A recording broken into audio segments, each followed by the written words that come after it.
I wouldn't trust the claims that the leaders of the Alberta separatist movement make.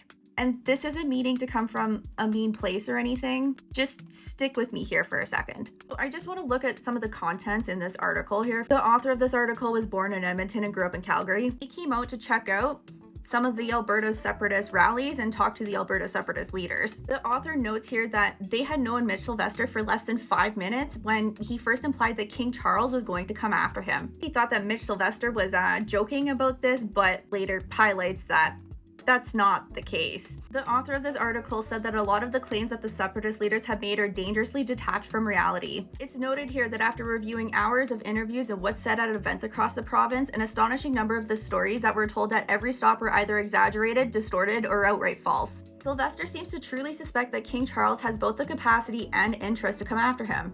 He thinks that oil spills help trees grow and that Canada has the highest taxes in the world. He also thinks that there are Chinese communist soldiers in Canada in part because he saw 6 Asian men in West Edmonton Mall wearing new coats. The author of this article says that they spent weeks exhaustively fact-checking Sylvester. The author knows that the speeches and interviews are packed with near-ceaseless errors of fact and interpretation. At the same time, the author doesn't believe that Sylvester is deliberately lying about anything. So I think it's important to just sit here for a second and think about this. It's entirely possible that Mitch Sylvester might believe in what he's saying, although it's wrong. I think part of what's happened here is it's because the internet has kind of created an environment where it's really easy for people to accept beliefs like that due to how social media works. And that's not necessarily anyone's fault, but I think this is still really important to be aware of. Media forms our realities. Social media is not designed to provide us with an accurate representation of what's going on in the world. These apps are designed to make money. One way that people accept information is actually how often it's repeated back to you. That happens regardless of if it's an accurate reflection of what's going on in the world or not.